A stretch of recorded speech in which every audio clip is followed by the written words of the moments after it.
the question of the pupil.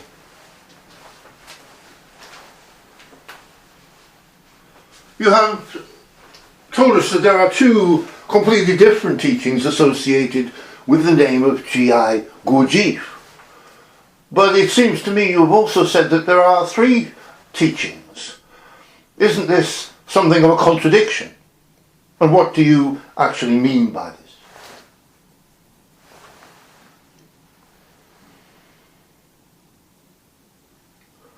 The teacher replies,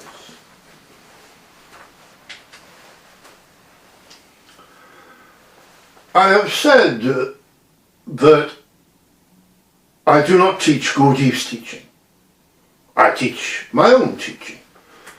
But I can teach you what Gurdjieff's teaching was, so that you know what Gurdjieff's teaching was and you can decide whether or not to follow it.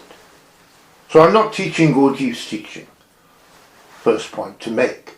Secondly, what I say about Gurdjieff's teaching, and indeed about my teaching, is that everything has to be placed into a context. Everything has a background. And the ideas expressed stand out against the background and only make sense against that background. So when I say that there are two completely different teachings associated with the name of G.I. Gurdjieff, this is a very elementary teaching. This is the beginning. And what I'm saying is that there is the traditional teaching ascribed to Gurdjieff, which I say comes from Ouspensky. And then there is Gurdjieff's own teaching, which comes from his own writings. And these two things are completely and totally different. The Gurdjieff tradition is what you will learn if you join established groups or established organisations under the name of Gurdjieff. This comes from Ouspensky and is not Gurdjieff's teaching. So this is a fairly elementary teaching. If you want to know what Gurdjieff's teaching actually is, you either have to read Beelzebub's Tales to his grandson, Gurdjieff's own book, or you have to come and listen to me speaking about Gurdjieff's teaching, or both. So there are two completely different teachings associated with the name of G.I. Gurdjieff. However, when I say that Gurdjieff's teaching consists of three teachings, three completely different teachings, this is a much more complex situation which is incomprehensible in a sense to those in the Gurdjieff tradition, because the Gurdjieff tradition comes from Ouspensky, and Ouspensky only learned the first part of Gurdjieff's teaching. And I say there are three different teachings, completely different teachings, that form Gurdjieff's teaching. The first of these is that teaching that essentially Gurdjieff started to give to Ouspensky and others in St. Petersburg and in Moscow, and is recorded by Ouspensky. And this is essentially a teaching about our situation as human beings. What is wrong with us, that there is something wrong with us, what it is and why. And it is essentially both theoretical and practical, in that we have to undertake exercises, tasks, in order to confirm the truth of our situation, the truths that Gurdjieff is conveying in this. Now, the Gurdjieff tradition, I will say here as an aside, has misunderstood the nature of these exercises. These exercises were given to confirm the truths that Gurdjieff was teaching. And the Gurdjieff tradition has taken these exercises as if they are the means by which we can actually develop. And this is nonsense.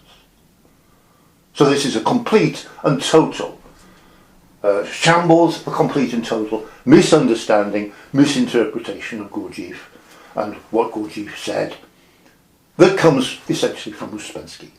It's not Ouspensky's fault, and I'm not saying Ouspensky was wrong in this. Indeed, there are many areas where we might suspect that Ouspensky was much more truthful than Gurdjieff.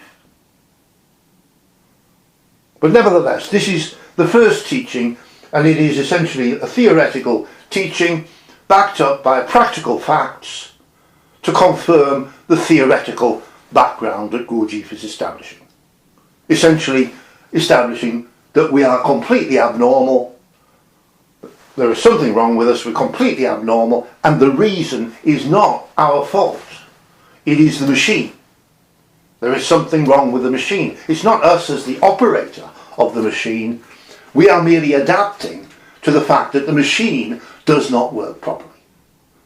And this is the first teaching, shall we say, of Gurdjieff. The second teaching is that we discover the reason why the machine doesn't work properly, and this is a much more advanced teaching, and we can start to take steps, exercises, tasks, techniques of a completely different kind to put right what is wrong with the machine, particularly in terms of energies.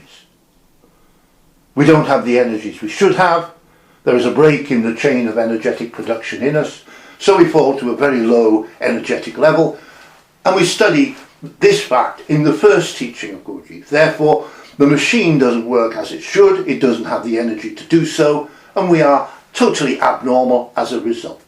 That's the first teaching. The second teaching is saying there is a break in the chain of energetic production in us, and here these techniques are the means by which we put right this break in the chain of energetic production in us. So we do have the energies we should have. And then the third teaching, again completely different.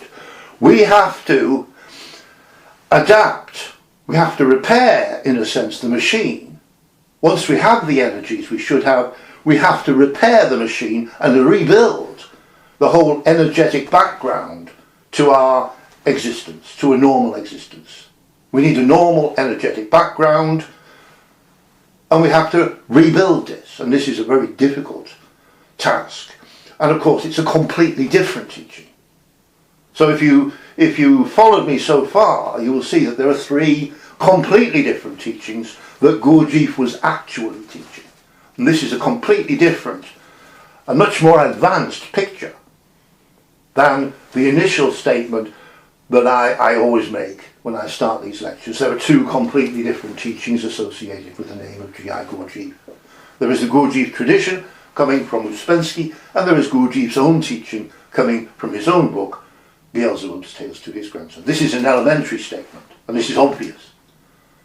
But the fact that Gurdjieff is actually teaching three completely different teachings, one after the other in sequence, as a transformation, this is much more advanced. So I hope that answers your question.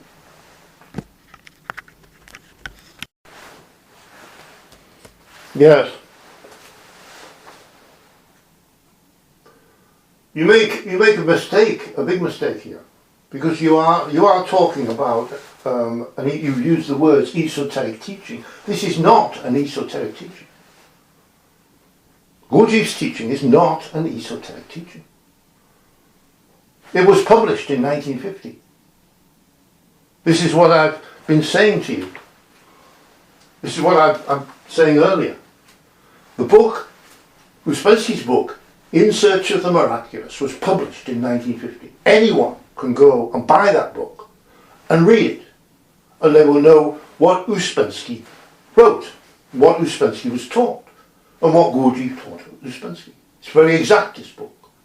It completely misunderstands, misinterprets Gurdjieff, but nevertheless there are statements in this that are totally exact, down to the last word. This is what Gurdjieff said. But it was published in 1950. So it's not an esoteric teaching. What are you talking about? Now if you look at Gurdjieff's book, Tales of Beelzebub to His Grandson, it was published in 1950. Anyone can go out and buy it. Anyone can read it. And if you read it, you will know what it was that Gurdjieff was teaching. It's not an esoteric teaching. Since 1950. So, I know it destroys this illusion that Gurdjieff was some sort of messenger from above, coming from the east to the west with a new teaching. But this is not the situation now. And it has not been the situation since 1950. So we've got to get out of this. This is a teaching. It's, in a sense, some would put it in inverted commas, it is a scientific teaching. It is established. Very few people know it. In that sense it's esoteric. But it's not an esoteric teaching. Get rid of this tradition, this idea of Gurdjieff as some sort of messenger from above coming from the East. This teaching is written down in a book and it is published in 1950, so go and buy it and read it and study it. And I've done so for over 50 years, so I know, and as I said at the start, I don't teach Gurdjieff's teaching. I'm not Gurdjieff. But I can tell you what Gurdjieff's teaching is, or was, so that you can then decide whether you want to follow that teaching or not. You might not. You might wish to follow my teaching, or some other teaching. But I can tell you what Gurdjieff's teaching was, and then it's up to you whether you wish to follow that teaching or not. But please, don't talk to me about an esoteric teaching that was published in 1950. It's a joke. Yes?